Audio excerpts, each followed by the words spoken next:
एक दिन खाली बैठे मैंने फेसबुक पर एक अनजाने आदमी को फ्रेंड रिक्वेस्ट भेज दी, जो दिखने में बहुत हैंडसम था। उस आदमी ने उसी रात फेसबुक पर मेरी भेजी फ्रेंड रिक्वेस्ट एक्सेप्ट कर ली। तुम्हें पता है कि तुम इस साड़ी में कितनी खूबसूरत लग रही हो, उसने मैसेज किया। थैंक्स, मुझे भी तुम्हारी डीपी अच्छी लगी। इसी तरह हमने बातें करनी शुरू कर दी। मुझे पता था कि वह 29 साल का शादीशुदा आदमी है, जो 2 बच्चों का बाप भी है। इन सब चीज़ों के बाद भी हमने अपनी बातें शुरू कर दी। इतना ही नहीं, हमने अपना नंबर भी एक दूसरे के साथ बदल लिया।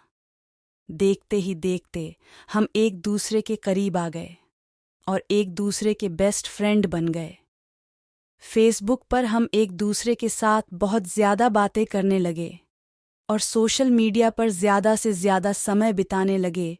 दूसरी ओर उस आदमी को लगने लगा कि हमारे करीब आने से, इतनी बातें करने से वह अपनी बीवी से दूर जा रहा है। वह अपने बच्चों के साथ दूसरे स्टेम में रहती थी। वह मुझसे बोलता था, अभी पता नहीं, मैं सारा दिन तुम्हारे बारे में ही सोचता रहता हूँ। मुझे अफसोस है इस बात पर। मैं नेचर से काफ़ी शर्मीली थी।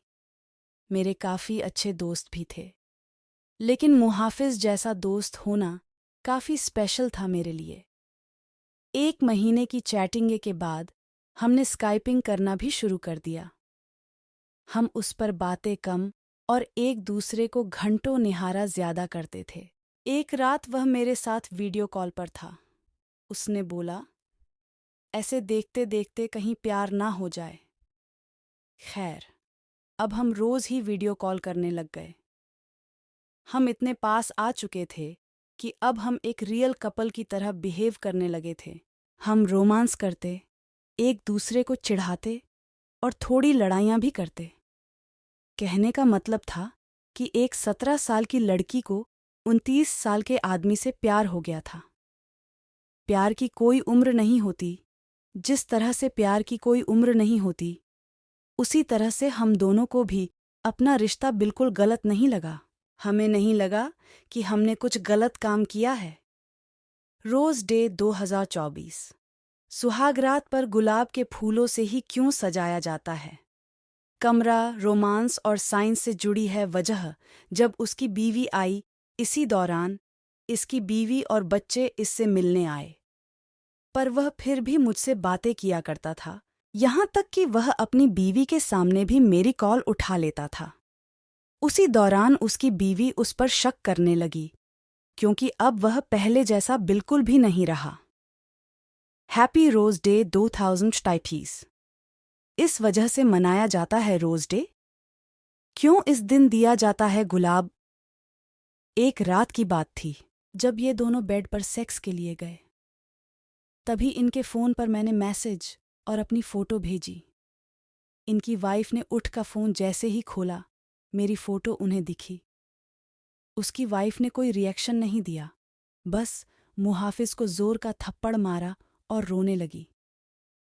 3 दिनों के बाद वह घर छोड़कर चली गई। मुझे उसकी वाइफ के लिए काफ़ी बुरा लगा, इसीलिए मैंने उससे कई दिनों तक बातचीत बंद कर दी। उसकी वाइफ के जाने के बाद हम फिर से मिले और हमने लॉन्ग ड्राइव पर जाने का प्लान बनाया। रोज़ डे 2022। पार्टनर को डेडिकेट करने से लेकर रील्स बनाने तक, गुलाब पर बने ये 5 गाने हैं बेस्ट। जब उसने मुझे प्रपोज किया। मुझे सिर्फ तुम ही चाहिए और कुछ नहीं। अपनी जवानी में मैं काफ़ी सारी लड़कियों से मिला, पर तुम ही एक ऐसी लड़की हो जिसने मेरा दिल चुराया है। वहाँ कुछ देर के लिए शांति छा गई। फिर उसने मुझे आई लव यू बोला। उसकी आंखों में आंसू थे। हम एक दूसरे को किस करना चाहते थे, गले लगना चाहते थे। मैं तुम्हें ब्लॉक कर रहा हूँ। दूसरे दिन मुझे एक मैसेज मिला जिसमें उसने लिखा था, हे डार्लिंग, आई लव यू, लेकिन मेरा परिवार भी है, मेरी कुछ ड्यूटीज़ भी हैं। यह मेरा तुमको आखिरी मैसेज है। मुझे प्लीज़ कॉल या टेक्स्ट मत करना, मैं तुम्हें ब्लॉक कर रहा हूँ। मुझे ऐसा लगा कि मानो मैं शादी के बाद विधवा बन गई हूँ। मैं बुरी तरह से टूट चुकी थी। काफ़ी परेशान थी। फिर लौटा। वो मेरी जिंदगी में 3 महीने बीत जाने के बाद मैं एक लड़के के साथ रिलेशनशिप में आई। एक दिन मेरे पास किसी दूसरे नंबर से मुहाफिज का मैसेज आया, बानी, इज़ दैट यू? प्लीज़ मेरी लाइफ में दोबारा वापस आ जाओ। मैं तुम्हारे बिना नहीं रह सकता। मैं समझ गई कि यह उसी का नंबर है और फूट फूट कर रोने लगी।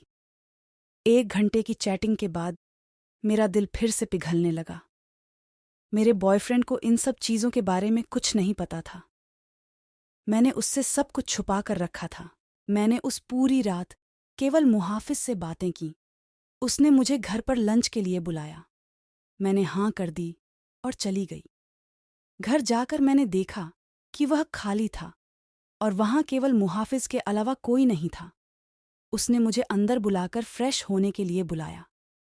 उसने ढेर सारी बातें की और खाने की टेबल सजाई। मेरे लिए यह सब नया था। मैं केवल इधर उधर देख रही थी। तभी अचानक मैं जैसे ही पीछे मुड़ी, उसके होंठ मेरे होंठों पर थे। हम एक दूसरे को किस करने लगे। मैं भूल गई वह कौन है और मेरी उम्र कितनी है। वह पहला टाइम था जब मैं किसी के साथ सेक्स कर रही थी, वो भी ये जाने कि हमने प्रोटेक्शन ली है या नहीं। अपने प्यार के नाम की वर्जिनिटी। तभी मुझे दर्द का एहसास हुआ और मैंने अपनी वर्जिनिटी उसे दे दी, जिससे मैं बेहद प्यार करती थी। मैं उसी दर्द भरी हालत में घर वापस आ गई। दूसरे दिन मुझे काफ़ी अच्छा महसूस हो रहा था। अब मुझे पूरी तरह से एहसास हो चुका था कि वह मुझे कभी नहीं छोड़ेगा। प्यार का एहसास हुआ। अब मैं प्यार पाने के लिए इतनी ज़्यादा एक्साइटेड नहीं थी। वर्जिनिटी खोने के बाद मेरी सोच काफ़ी बदल गई। मैं एक औरत बन चुकी थी। उस दिन मुझे पता चल चुका था कि प्यार का असली मायना क्या होता है। एक दिन मैंने अपनी फीलिंग्स के बारे में मुहाफिज को बताया और बोला कि मुझे हमेशा के लिए छोड़ दे। उसने कहा कि कोशिश करेगा। धीरे धीरे मुहाफिज का नाम मेरी जिंदगी से मिटता चला गया। वह हमेशा रहेगा मेरा पहला प्यार। मैंने उसका नंबर डिलीट कर दिया और उसने भी मुझे ब्लॉक कर दिया। मैंने फिर उसे कभी ट्रेस करने की नहीं सोची, लेकिन उसकी यादें आज भी मुझे डराती हैं। मैं खुश थी कि मैं इस अजीब से लगने वाले रिश्ते से बाहर आ गई, लेकिन आज भी वह आदमी मेरा पहला प्यार रहेगा। मैं भगवान से दुआ मांगती हूँ कि मुझे जब भी कोई दे तो वह एकदम मुहाफिज जैसा हो।